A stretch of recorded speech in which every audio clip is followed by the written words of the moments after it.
Today at the National Press Club, the president of the Tibetan government in exile, Penpa Tsering. Penpa is the political leader of the Tibetan government in exile, headquartered in northern India. Here's Penpa Tsering with today's National Press Club address.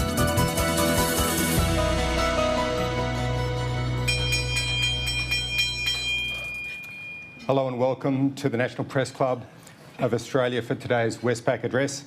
My name is David Crowe. I'm the Chief Political Correspondent at the Sydney Morning Herald and The Age and a Director here at the Club. Our guest today is Penpa Tsering, the President of the Central Tibetan Administration based in Dharamshala in India. He is the elected head of the Tibetan government in exile.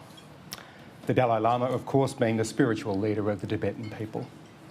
Penpa Tsering took office after an election in early 2021, after a long career as a representative of the people of Tibet.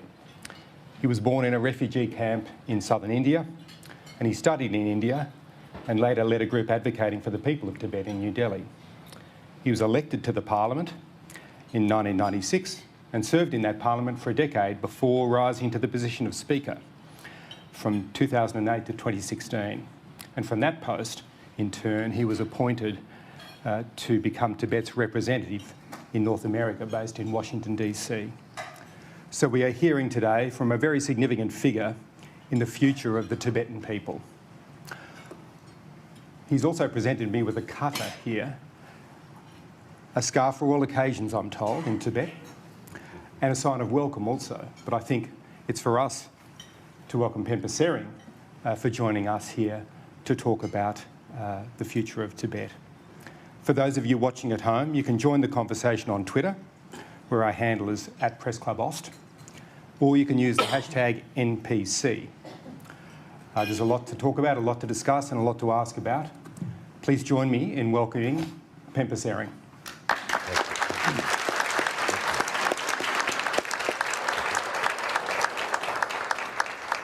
Thank you.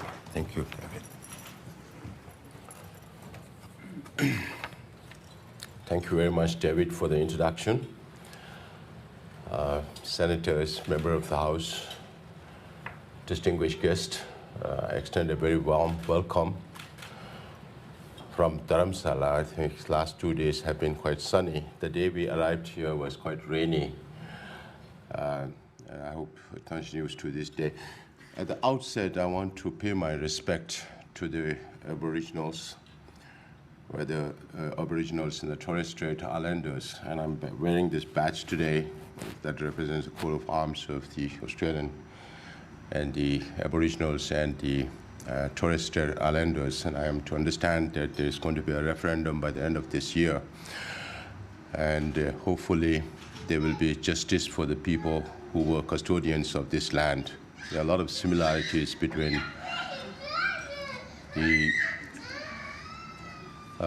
indigenous people here and the Tibetans. Maybe we can cover a little bit about that later during the talk. First, if I speak a little bit about the situation of Tibetans inside Tibet. Freedom House, the international watchdog, has designated Tibet as one of the least free countries alongside South Sudan and Syria. That itself explains it's not the Tibetans who are saying we are the least free country in the world. It's the international watchdog that's saying, looking at all the parameters of freedom that is there in Tibet, it's one of the least free country in the world where you have no access to diplomats, no access to journalists, no access to even ordinary travelers. So that's what China tries to do, block away Tibet, make it like a huge prison where nobody can go in, nobody can go out, and then tell the international community that Tibet is a socialist paradise. If Tibet is a socialist paradise, then why doesn't Chinese government allow others to see the paradise for themselves? Tibet does not have any political or civil rights. If any one of you have read George Orwell's 1984, that has come into reality in China, and more so in the Tibetan region, Uyghur region, Mongol region, and in Hong Kong. Tibetans inside Tibet have no political space to express themselves. They have introduced what they call as the gridlock system, where action of one has to do with welfare of all your near and dear ones. If David is my friend, he lives in the capital city, Lhasa, and I come from outside. Either I live with him or I live in a hotel. If I live in a hotel, the government surveils you through electronic identification and geolocation and track your movements. If I live with David, he has to be responsible for my actions. If I take up a political activity, all of his family is going to suffer. 157 Tibetans have self-immolated so far from 2009 onwards. Most of the self-immolators are between the age of 17 to 35. They have never witnessed cultural revolution. They have never witnessed independent Tibet. They only see what the Chinese government is doing to Tibet and the Tibetans today.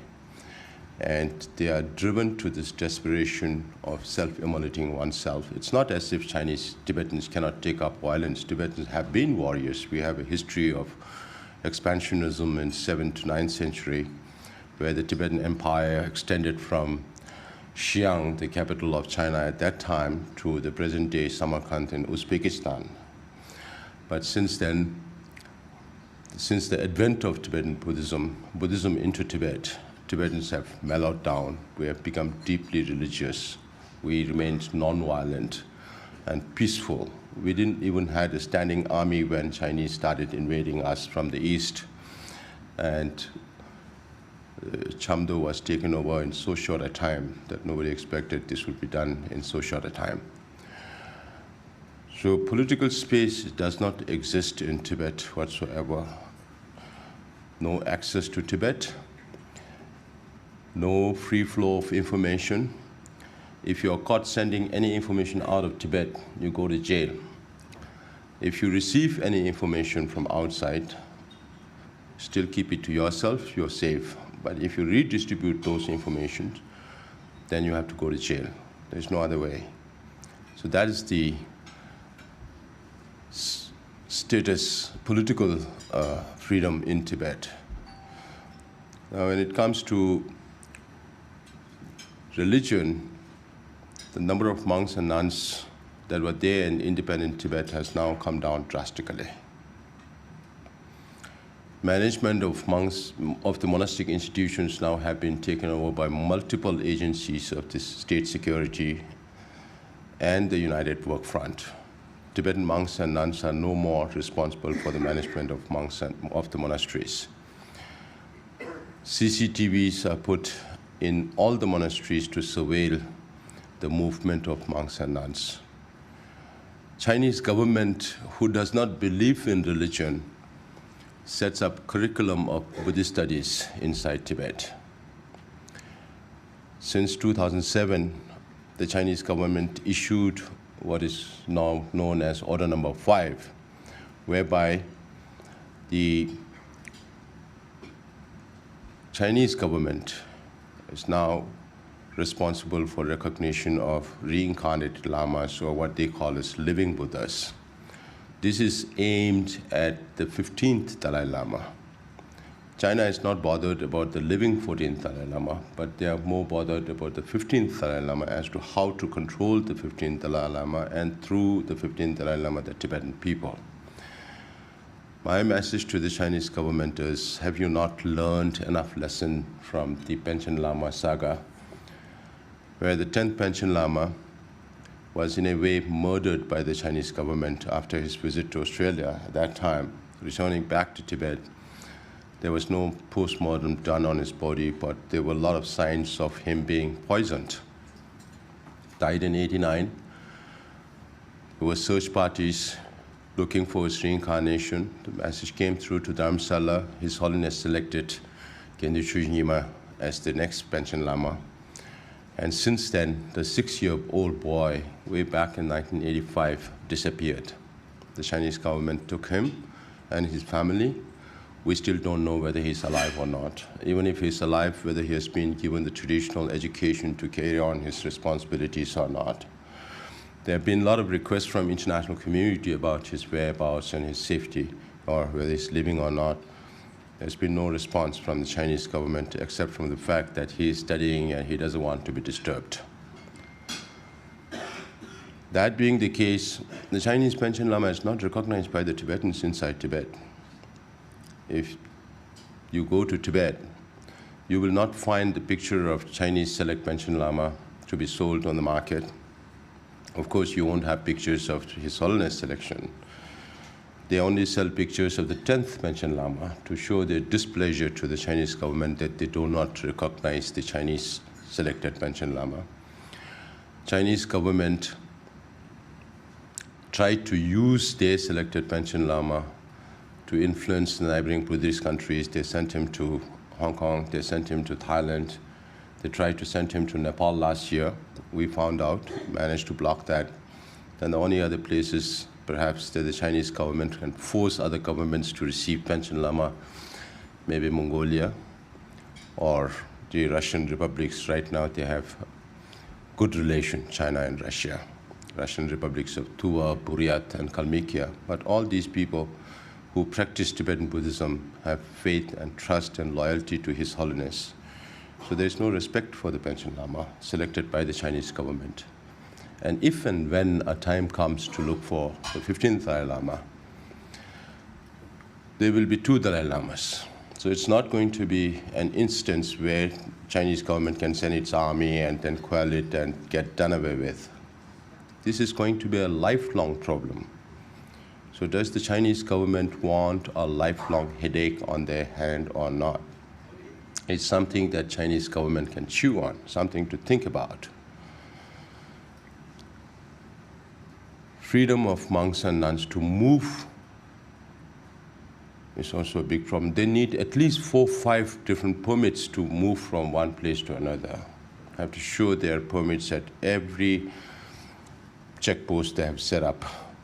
And particularly to go into Tibet Autonomous Region is very troublesome.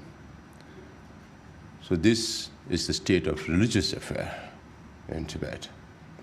Successive Chinese presidents from Mao Zedong to now, except for a brief period during Deng Xiaoping and Hu Yaobang in the early 80s, all the policies and programs, particularly during President Xi Jinping's time, has been tightened. All the laws, regulations that they amend are aimed at more tightening and control over the Tibetan population. Every artificial intelligence mechanisms are used to control the Tibetans, whether it be whether it be electronic identification, geolocation that we talked about, or the collection of, or the DNA profiling of the Tibetans. We don't know what they're going to do with that. Of course, they do it in the name of national security and social stability. We also know that one Chinese scientist had managed to change DNA of people. Maybe if they change all the DNA of all the Tibetans, maybe another 10, 20, 30 years down the line, they can claim that there was never ever a Tibetan race that is separate from the Chinese race. And the Chinese government is also collecting iris samples of Tibetan people. We also don't know how they're going to use that against the people, but they are doing that without consent of the people. They are collecting DNA samples of even small children, even visitors. If a Tibetan Australian here visits Tibet, they will collect blood samples and they will profile their DNA and iris. So that is the level of control of the Chinese government. And right now, they are striking at the very identity of the Tibetan people in terms of language. Because language is the foundation of Tibetan Buddhist culture. Many people might believe that Tibetan language might have something to do with Chinese language. It has nothing to do with Chinese language. The Tibetan language came from India in 7th century. Tibetan Buddhism also came from India in 8th century. And the first the Indian Pandit who came to Tibet told the Tibetan emperor that since you have your own language, why don't you translate every available Sanskrit text into Tibetan instead of him teaching Sanskrit to the Tibetans? So we must have had the biggest transliteration house in the world in 8th century, where we translated every available Sanskrit into Tibetan. And we are proud to be a repository of one part of ancient Indian wisdom, which is now in the form of Tibetan Buddhist culture. And that is manifested in the message of His Holiness the Dalai Lama of love, peace, compassion in this world. Now, the Chinese government has started these boarding schools. Over the last 1 decade, they have been removing Tibetan children from their homes into the boarding schools, according to Tibet Action Institute and the UN Special Rapporteur's report. About 1 million Tibetan children out of 7 million Tibetans are in colonial-style boarding schools. Now, I'm sure that will remind you of the stolen generation of the Australians from 1910 to 1970, where the Aboriginals and Torres Strait Islanders suffered because of those policies.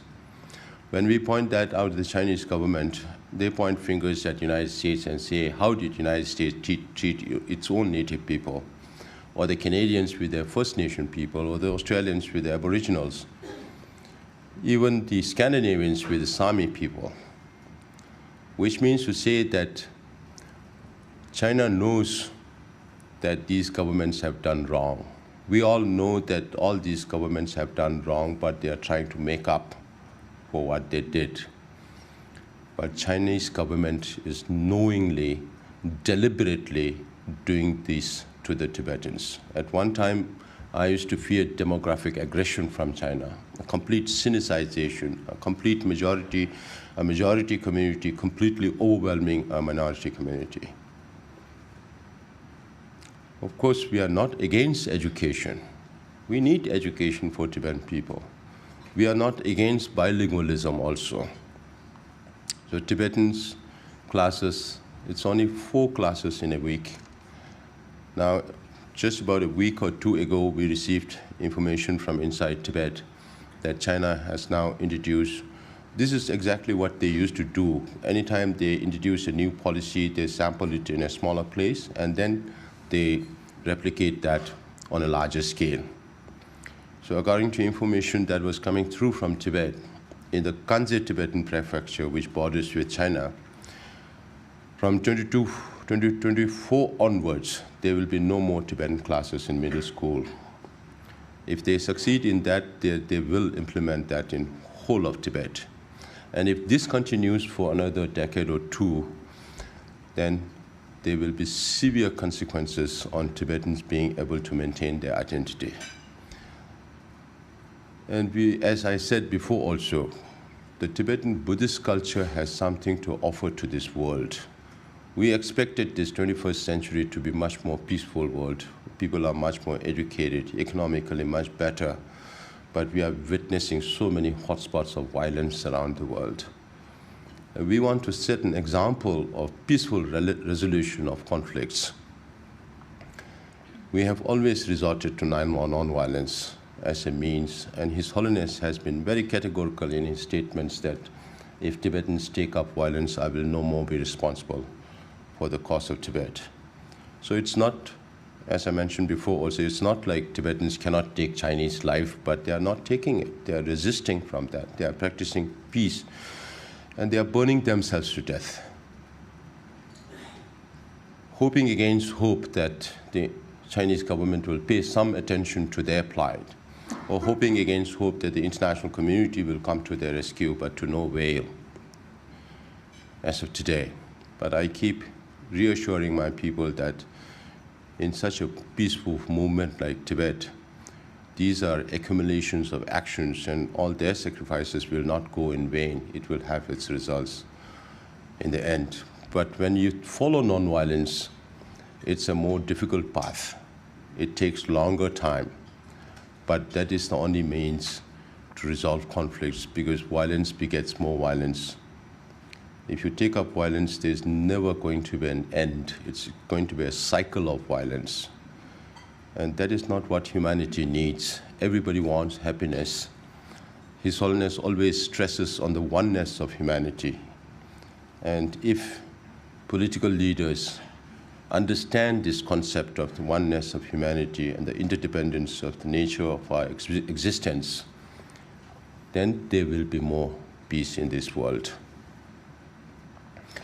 Now, speaking about the importance of Tibet, geostrategically, Tibet is very important for the whole region. It's in the heart of Asia. The size of Tibet is about 2.5 million square kilometers, almost 1/3 of Australia. We call ourselves the land surrounded by snow mountain ranges.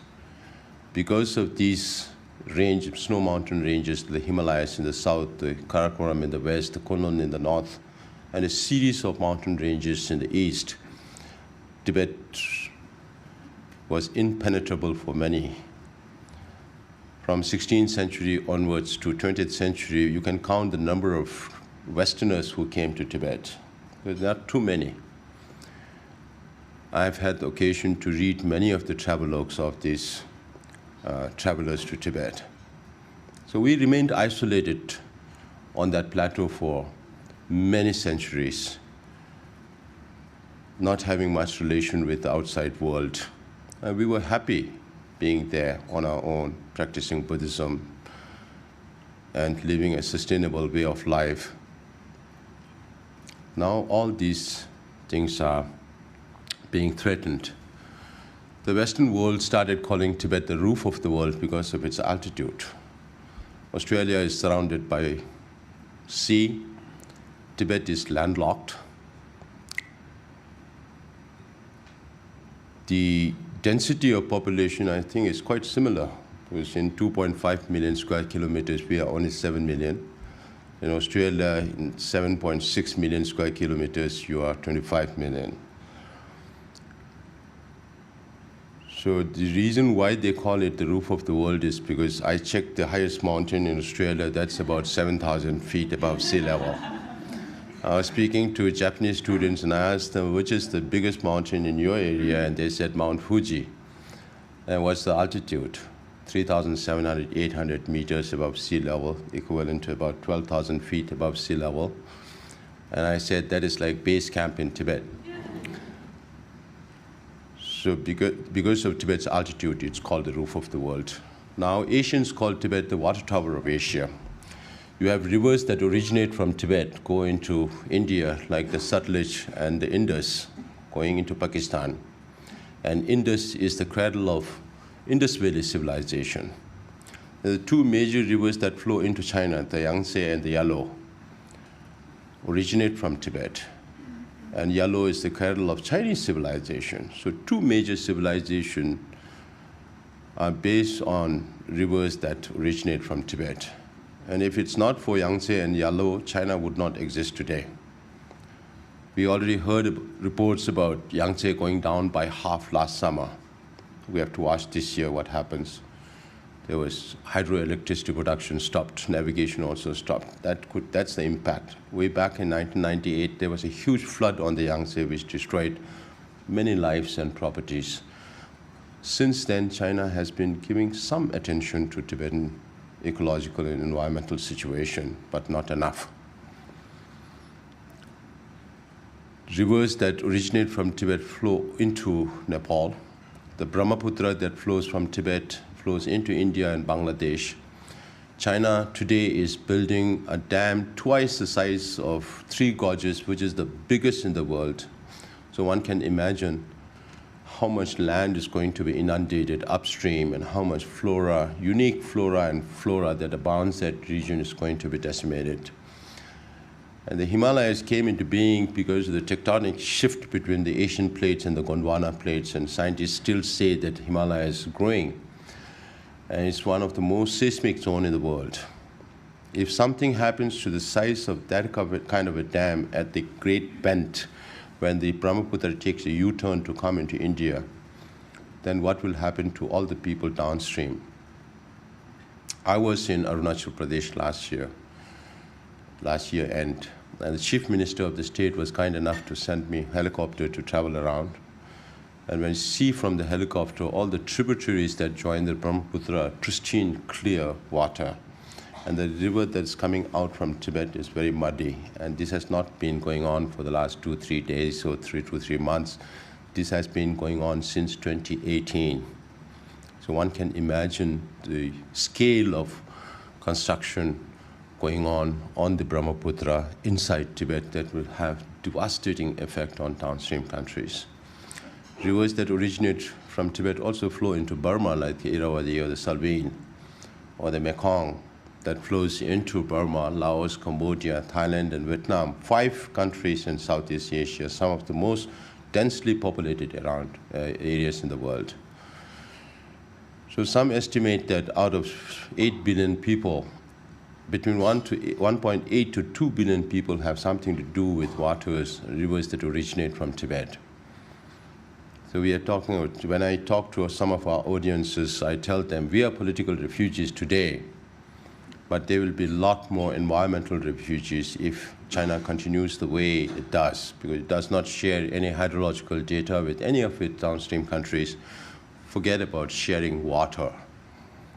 There's no water sharing agreement with any of its countries. And these countries are not able to speak up to the Chinese government right now. You have the Mekong River Commission is working on it. There are so many stories of downstream countries losing their livelihood because of the impact of damming, series of dams in Tibet by the Chinese government. And then you have the upstream countries also damming up. And then all the downstreams have serious problems. But if there's too much water, they let it flow. They use Tibet like a tap. If there's too much water, they let it flow. You have flood in the downstream countries. If there's less water, they stop it, then they drought in the downstream countries. So we are talking about serious food security and water security issues in this region. Some say that Third World War could happen because of water, whether that happens because of water or not, but water is essential for people to live. That's the importance of Tibet's environment. Today, Chinese environmental scientists call Tibet as the third pole because of the amount of glaciers and permafrost that feeds all these major rivers. The UN body on climate change said that apart from the North Pole and South Pole, where the ice are melting 3 times the speed of normal, on Tibet, the ice melt is twice the speed of average melting of ice. And if all these ice melt, if all these glaciers melt on Tibet, we could have serious problem with methane emanating out of the permafrost that has been inside the earth for so long, and Tibet may become unlivable even for Tibetans.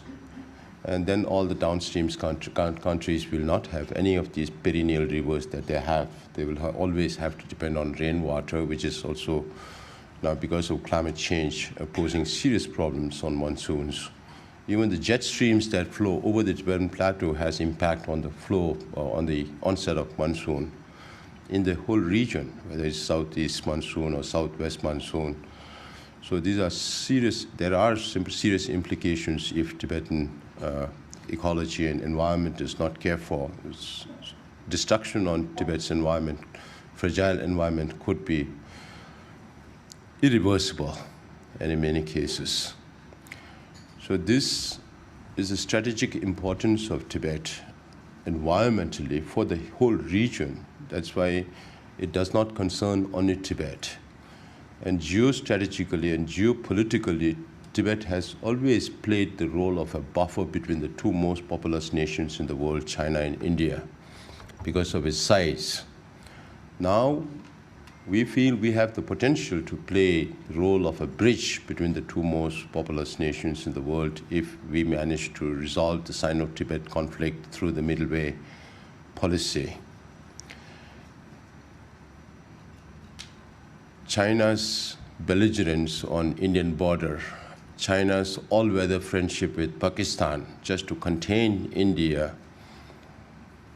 are creating a lot of problems in the region, security issues. That is why His Holiness decided to think about the middle way approach as early as 1973-74. And when I say 1973-74, this was the period at the height of Cultural Revolution, on the throes of Cultural Revolution, where everything old was destroyed. Old was being destroyed in the whole of China and more so in Tibet. Thousands of Tibetan monasteries were destroyed.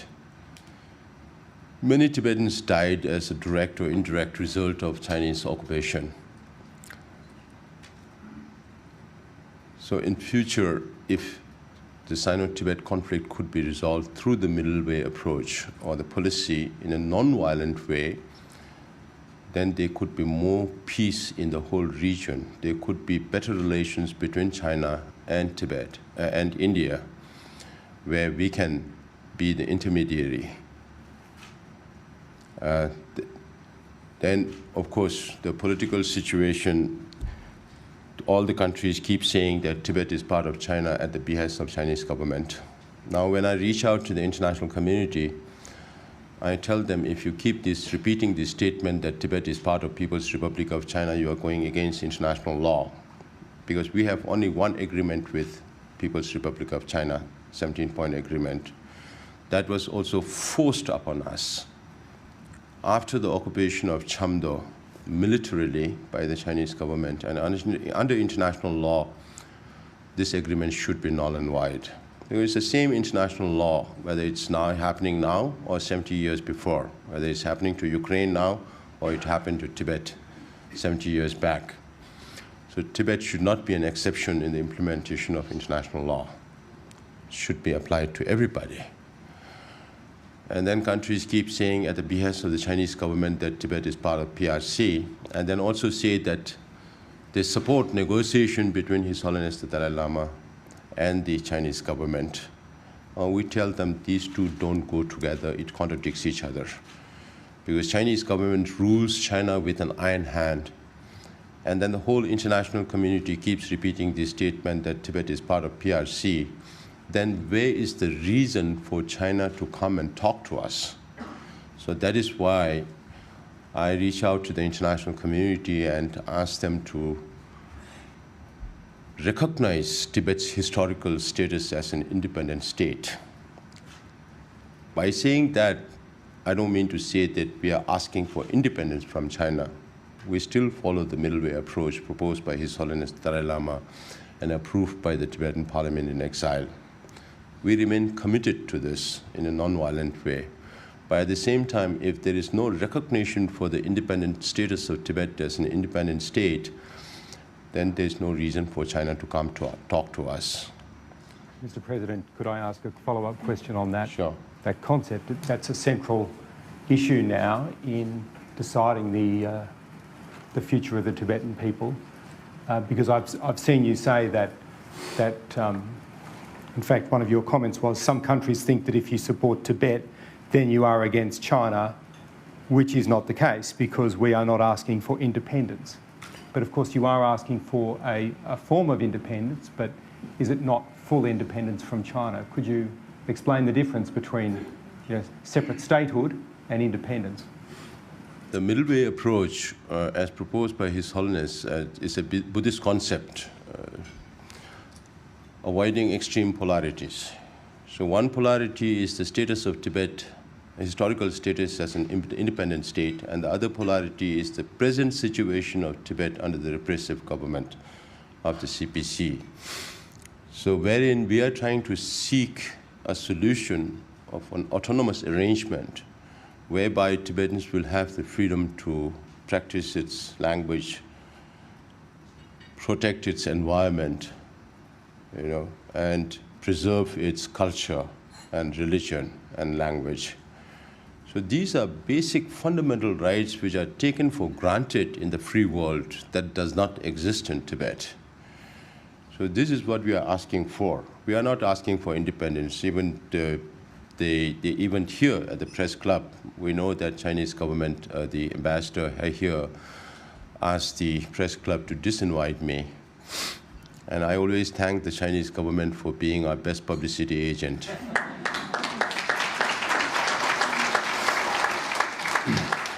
So we are not asking, this should not be misunderstood, because His Holiness has been chanting like a mantra, autonomy, autonomy, autonomy.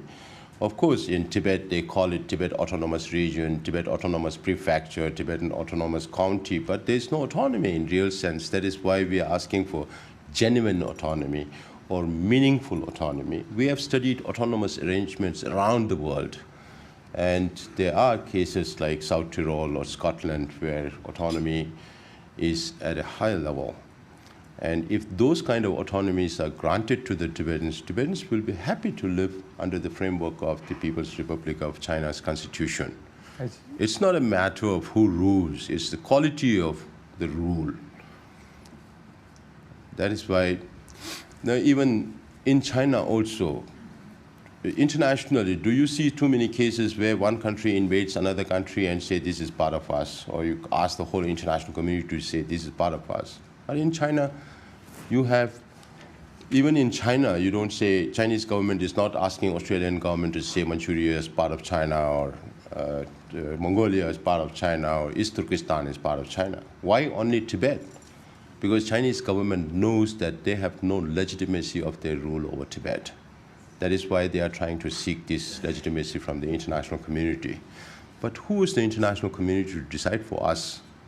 When we lived on that plateau for so many centuries, neighboring countries decided for us, Russia decided for us, China decided for us, British India decided for us. Now we are in exile also, the international community is deciding for us.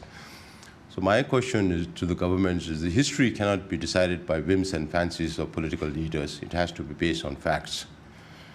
And that's why we reach out to the international community in the manner, put some sense into what they are saying, not just repeat like a parrot as to what Chinese government wants you to say.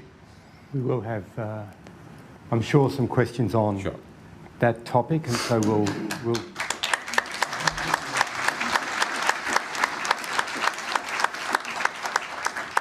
And our first question is from Andrew Tillett. Thank you for your appearance. Andrew Tillett from the Financial Review and also a board member here at the Press Club. You just mentioned about the Chinese government being your best publicity agent, but it seems like the Tibetan cause probably doesn't attract the international attention it once did. You think back in the 90s where a lot of celebrities,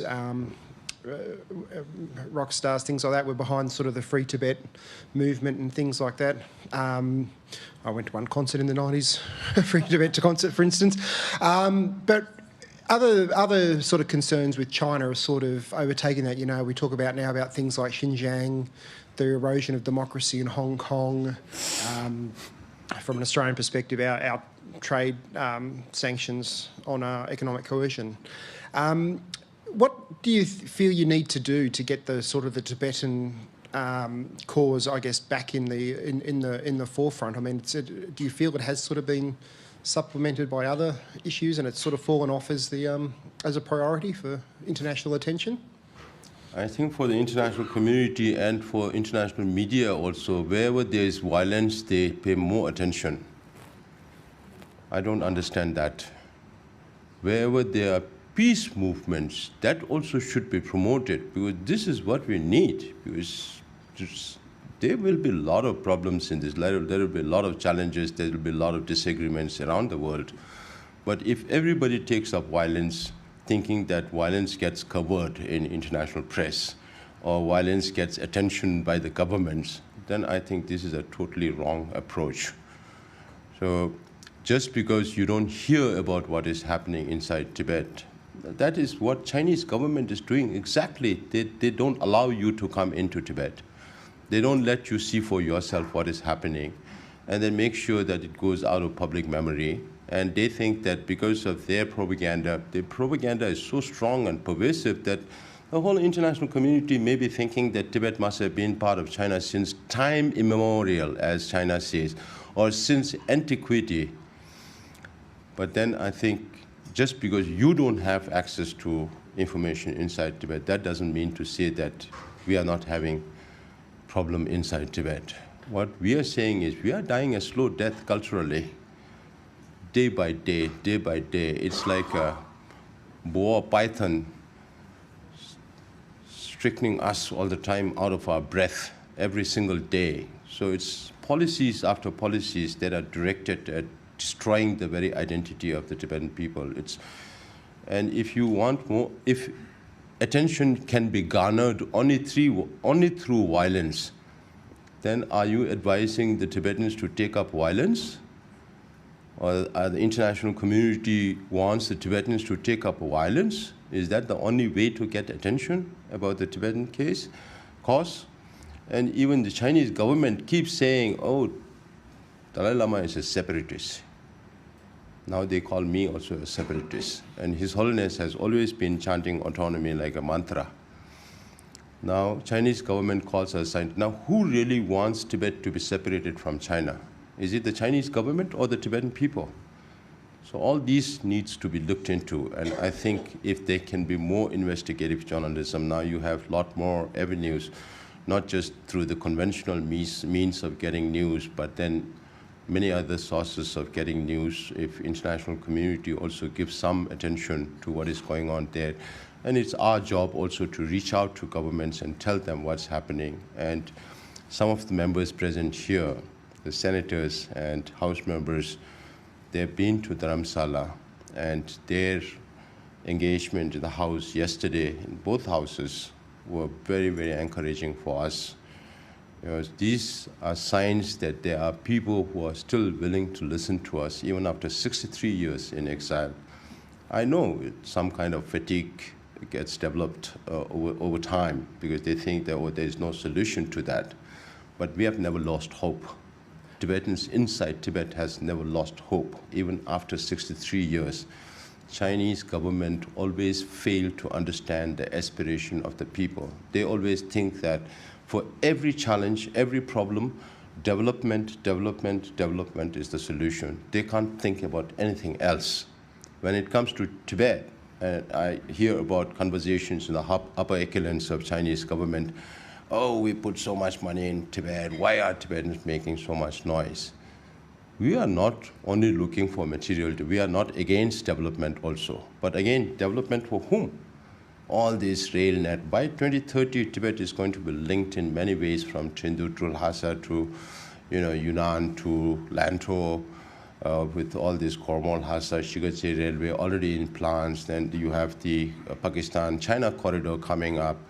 All these developments are going to be detrimental for Tibet's environment. We should go to the next question at this point, I think, Mr. President. It's from Stephen Gedges. Hello, sir. Thank you for your speech today. Can I just ask about your relationship with your host, the government of India? Have you noticed a substantial shift in India's engagement with your government in exile, or a shift in its attitude towards you in the wake of the increasing tensions between New Delhi and Beijing, in particular in the wake of the extensive border clashes that we've seen between the two countries? Has that dynamic shifted in any way, and what impact, if any, has it had on your ties with New Delhi?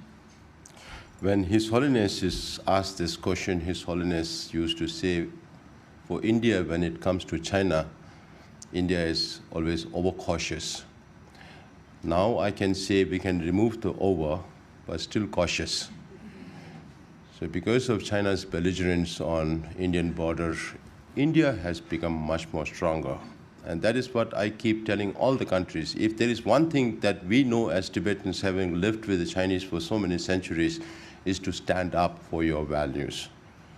If you don't stand up for your values and position, Chinese will always use you like a pony. They'll keep riding you.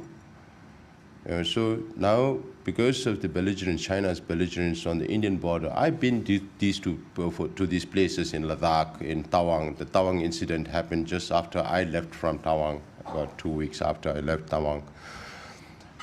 Not even a blade of grass grows on the land where China is fighting over territory in Ladakh. So why this belligerence again? So with Indian government, we have a very transparent relationship. If it is not for the government of India, we would not be where we are today. But there are, of course, relations and ebbs and flows in our relationship. And now, of course, with China's belligerence on the Indian border, we work very closely at every level, just like India is working very closely with Australia and Japan with new formations like AUKUS and Quad. India is taking a much more stronger position, saying that if there is no disengagement from all sectors, there won't be normalization of relations. So I really appreciate India's strong position after Prime Minister Modi came in. Because we are limited for time, we may go to the next question now, and the next question is from Matthew Knott.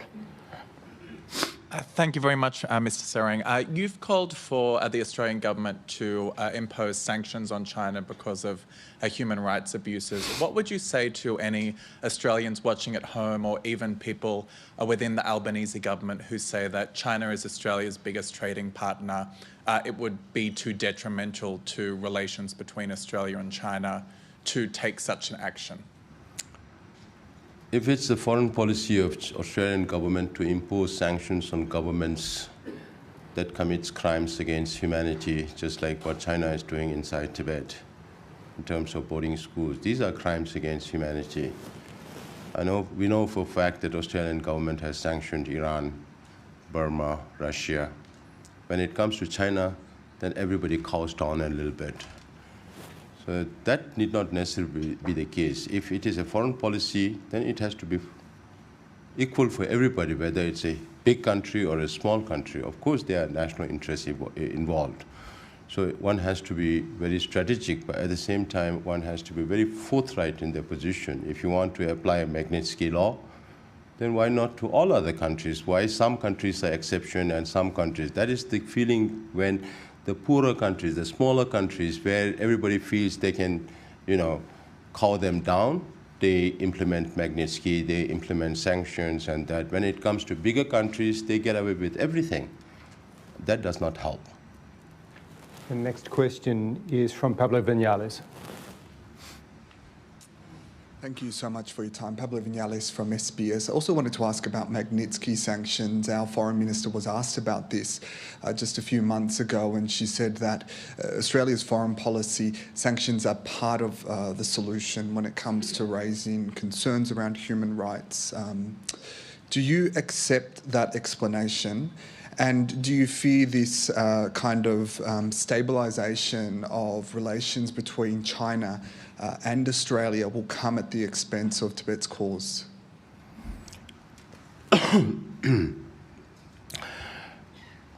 I cannot justify for the Australian government, or I cannot say this is wrong, because there are a lot of interests there. There are many things that we know, there are many things that we don't know, how things are being handled. But I think everybody is very clear. Everybody knows who is doing what. Chinese government is very clear. They know what Australia is doing with Japan, or with the Quad, or the AUKUS formations. And why is the reason for Australia to be part of all these formations? It's because of China's assertiveness in the region.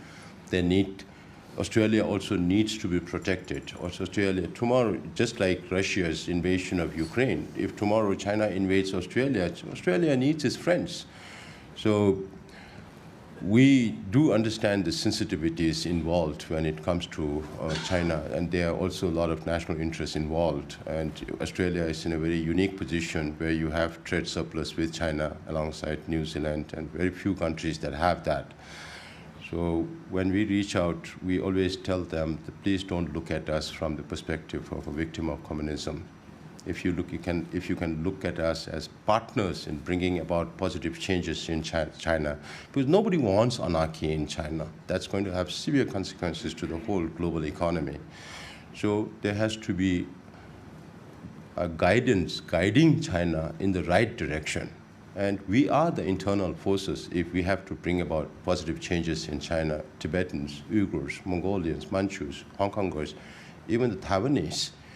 So it depends on how strategically you work with partners to take China in the right direction. That would be more useful then maybe not necessarily sanctions all the time, because there are many ways you can work around things. But then it has to be very, very strategic from every country that deals with China. Our next question is from Melissa Code. Hello, thank you for your talk. In some ways, some of the analogies you referenced in your speech to the situation in Ukraine and also Australia's First Nations people and the experience of the Tibetans conveys a sense that Tibet's story is everybody's story, including in the sense that what happens to water resources is very important for the geostrategic interests of Southeast Asia. So in that vein, two questions. One, when was the last time some of your representatives were able to speak with Chinese officials? How did that conversation go? What is the outlook for future talks with them? And two, what broader macro lessons can the world and humanity learn about the tension you described between the Buddhist middle way approach and the development economic interests that tend to dominate so many international relations negotiations? The second question first. I think there is no paradox in this. It can go together, Buddhist notion and economic. Buddhists are not saying we are going to sit in one cave and don't want any material development. We also need material development. Everybody needs material development. But then for us, spiritual development of the heart and the mind is more important. It's just for us, it's enough to get one plate of food to survive. You don't need all these paraphernalia that creates more consumerism in this world, where you consume so much and then you land up in a lot of problems of unsustainability of resources. But that does not necessarily mean to say that it has to be opposite positions. The last time there were dialogue between China and Tibet was between 2002 and 2010.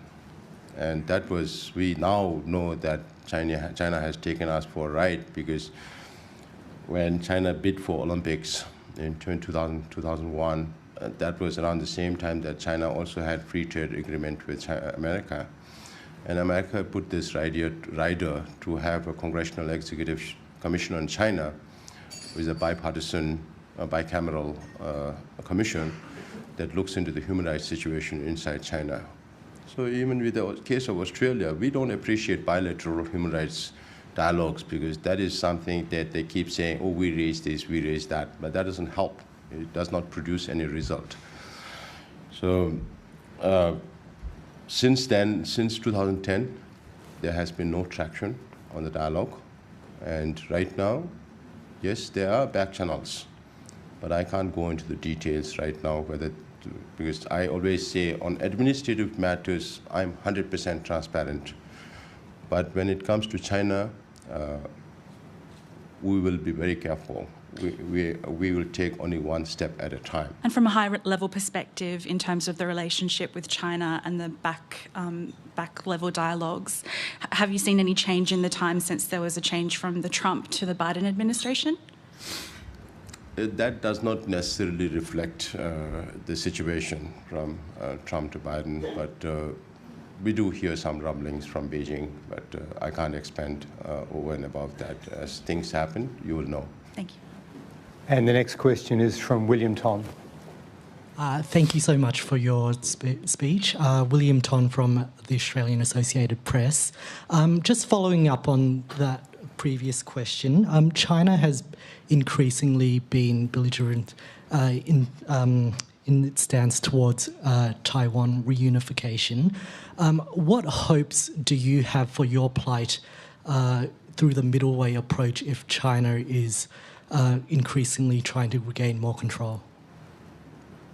Yeah, right now it doesn't look very likely that there's too much scope for middle way policy, but then they know our position. From 2002 to 2010, we have conveyed every single position of ours in written to the Chinese government, so they know what we are talking about.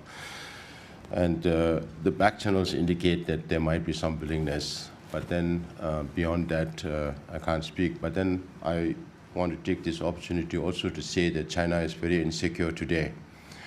Why do they keep these flashpoints burning, whether it's with India or the Spratlys or the Senkaku with Japan or the saber rattling with Taiwan or the assertiveness in South China Sea? If there is a threat to the survival of the Communist Party, then they will definitely attack one of these places. Till such a time, I don't see China having the guts to venture into militarism in the area, because what really matters for China is the economy. And right now, it's taking a downturn. We already know about 11.6 million educated young Chinese who doesn't have a job, now being asked to go to the villages and work, just like what Mao used to do during his time. Xi Jinping is doing the same thing. So China is very insecure today. So we have to keep watching the dynamism and see, because my analysis is that if there is a threat to the survival of the Communist Party, then they will definitely attack one of these places. Because if there is no Communist Party, there is no trade, there is no international relations. And that is what Xi Jinping is concerned about. And all the sound bites that is coming out of China right now is security, security, security, security. And the president of China also tries to instill this kind of fear that foreigners are now up against us, that everybody is ganging up. So when you talk about history, when they talk about history, when they like, the Manchus and the Mongols are also Chinese. When they don't like, then Manchus and Mongols are aggressors against the Chinese people. So it depends on their interpretation of how they want to do it. But we believe in impermanence. We believe things will change. Things has to change. And maybe all power in the hands of Xi Jinping will accelerate that change. Our next question is from Julie Hare. Hello, thank you for your speech. Julie Hare from the Australian Financial Review. I'm also the education editor there, so I was very interested in your comments around the boarding schools. I'd kind of make the comment that education can be as powerful as war. So I just would like your interpretation of what the intention of the CPC, Xi's intentions to re-educate the Tibetan people, other than holding the same views as the CPC propaganda. Is it to train Tibetan people to be warriors, or to rewrite Chinese history, which has been those parts of it that have been rooted in Tibetan culture, or is it to just write off Tibetan culture?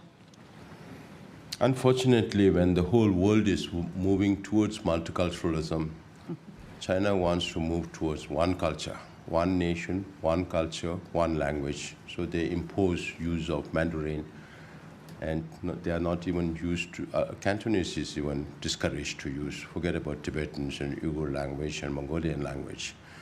But that is very unfortunate. I don't know what is going on in Xi Jinping's head. Sometimes I get this feeling that maybe we should get him to Australia, do a surgery on his head and put some common sense and send him back. Doesn't make sense, because people are people. They have their roots, they have their heritage, they have their culture, which they are very proud about. And when you strike there, then it hurts people. Then people rebel. And it's not going to work. Everything that the Chinese government is doing to make people angry, even Chinese themselves are saying, this is going to be the last generation. We are not going to have any kids because there is no freedom in China. Yeah, so it's not just the Tibetan people. Chinese people are suffering. So this is aimed at complete eradication of the identity of the nationalities, so that everything becomes Chinese. Everything, even every time they call it with Chinese characteristics. Some people don't know, even religion with Chinese characters. Now, we have been having debates as to what does Chinese government mean by that. And some understand that as changing the shape of the building. So if it's a Tibetan monastery in Beijing, they change the shape of the building to say, oh, now this is Buddhism with Chinese characteristics. But Tibetan Buddhism has nothing to do with the shapes of the building. It has everything to do with the mind and the teachings, the learnings of Buddha's teachings. So at one time, we were very afraid of, as I mentioned before, very apprehensive about Chinese demographic aggression. It's happening. The Chinese are moving only to in those areas where they can make money. They don't go to the rural areas because they can't make money. but it's not happening as much as we feared, because the Chinese population itself is going down. And then Chinese will also need that lung to live on the Tibetan plateau. So that is why now they try to sinicize everything. That's why when you ask questions about Xinjiang, I don't like to use that word Xinjiang. Well, it's a name given by the Chinese government to the Uyghurs, or the East Turkestanis. And that's how they change. They sinicize everything. Now if you look on Google Map, I cannot find out which place is what, because it's all in Chinese. They have even renamed some parts of Arunachal Pradesh in India in Chinese. So that's how they sinicize from name of countries, names of places, to people thinking. And they think they can do it. But this is an impossible job. And if they try to force it upon the people, then people are going to rise up. And that's not going to be good for them. Next question is from Nick Stewart. You make that point about China very strongly. I was wondering if you feel the same way about India, where you're currently based. Modi has, of course, been particularly identified with Hinduism, and as a result of that, there has been a great deal of concern from so-called minority religions like the Muslims in India. Are you concerned about not simply China, but other countries as well, and the increasing homogeneity of, and the way they insist there is only one religion that can be acceptable in any one country? Maybe because of certain incidences, people construe it that way, but we live in India. I was born in India, we lived there. It's not as drastic as is being made out in the international media about Modi's coercive policies of turning. He's not trying to change Muslims into Hindus, but there are some cow vigilantes that are overreacting to a certain situation, and that the governments get blamed for it. But I think India is one of the most tolerant countries in this world, because they have a very diverse culture, so many religions, so many different kind of people. Of course, as His Holiness says, troublemakers are there everywhere. Just because of few troublemakers, you can't blame the whole community. I think India is a very resilient country that takes in the diversity of, and they take pride in the diversity of their existence, of so many different cultures and religions. Thank you. Do you see the troublemakers as on the Hindu side or the Muslim side? Could be both. It's there from both the communities. Yeah. Next question is from Tim Shaw.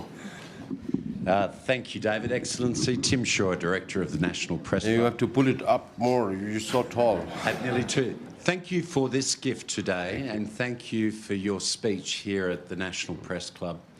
Recently, members of the Senate and the House of Representatives were welcomed to better understand the work of Tibetan people in Dar es Salaam. In health and education, what gift can Australia give in terms of educating the future leaders of Tibet, whether it be in health policy and education, as you have outlined today? Borders are challenged. Governments set policy, but what is the gift of education and health that Australians can give the Tibetan people? Coming here last Saturday to Sydney, and now here Canberra, today evening we'll be in Melbourne and to Brisbane. Not able to visit some of the smaller Tibetan communities here, but I sense that there is a lot of support from the Australian government, the local authorities, the elected membership, and we were in Dr. Sophie's place. She will also be, I think, attending His Holiness' birthday this coming week in her constituency. So there is a lot of support. I even thank the principal of the school who provides all these facilities for the weekend Tibetan classes in Sydney, and they are doing a wonderful job. Now, and we are really thankful to the Australian government for the ongoing immigration program, because of which some 2,169 Tibetans are already here through that process. And there were another 300, 400 Tibetans. So I think right now it's about 2,500 to 600 Tibetans in the whole of Australia. But there is no any developmental aid for the Tibetans from the Australian government. So this is one issue that we discussed with some of our friends in the Parliament. in the possibilities of the Australian government being able to support us for education or rehabilitation so the Tibetans in India, Nepal and Bhutan where we face challenges. Tibetans who came over from Tibet in the last 30, 40 years into India and Nepal don't own anything. They don't have an inch of land. They get some employment, but much of their rent goes for much of the salary goes for rent, and we have developed a program called Building Back Compact Communities in India, Nepal, and Bhutan, where we have the challenge of dispersing Tibetan community. Most of youths are going out; those who can give birth to and have productive labor are moving out. So we have to get more people into the compact communities. It's because of the compact communities that we managed to preserve our language, our cultural institutions, monastic institutions that were destroyed inside Tibet. So we have to, one of my jobs is to make sure His Holiness prepared us for this day. You know, he introduced democracy not even 1 year after coming into exile. Now 63 years down the line, we have elected leadership, we have local bodies, they are able to take care of themselves. Wherever there's a sizable number of Tibetans, there are Tibetan associations, they organize weekend Tibetan classes, cultural programs. So there are a lot of challenges, and if there are ways and means that the Australian government can help us financially on those developmental aids for education and rehabilitation of Tibetans, it will be welcome. I have asked my representative also to reach out to the government and see whether there are possibilities, and I'm sure our friends in the Parliament will also help us advise as to what can be done. On that note, I think it's very clear that there's a lot of goodwill for you and for the people of Tibet in this room and in Australia. I want to thank you for your speech here and for taking the questions here. I know we were speaking earlier and your father came from Amdo, the same region of Tibet where the Dalai Lama is from, or was born. It's a long journey from Amdo to your upbringing in a refugee camp to Washington DC and now Canberra. So thank you for that journey here so we can hear you. Please join me in thanking Pempa Tsering.